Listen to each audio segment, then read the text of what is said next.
Mnapozungumzia haki, ni haki ya namna gani? Kwani Waislamu hawana haki ya kufaidi matunda ya taifa lao ambalo wamelipigania? Wametafuta uhuru wa taifa hili, hawana haki hiyo? Wenye haki hiyo ni Wakatoliki. Kwa nini mnafanya mambo ambayo tunataka tuseme wallahi wabillahi watallahi hatutanii? Kuanzia kesho tunaanza taarifa rasmi kwa wahadhiri wote 3500 kila msikiti wapite Tanzania nzima kuanza kujipanga na kukabiliana na hao wanaoitwa wataandamana. Mtakuta tumekatana vichwa huko barabarani, wala hatuwatanii. Wallahi tunakuapieni, kwa sababu tunaona hii nchi sasa inakwenda kuchezewa.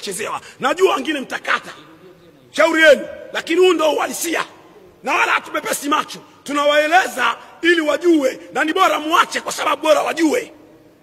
Narudia tena, kama mnataka kwenda, kwanza mimi sina hela. Mimi sina hela, sina magari, sina nini. Nyie huko Makatoliki ndio mna mashule, mmejenga nchi nzima, mmeeneza nyie vyuo vikuu. Sasa mwageni mboga afu muone.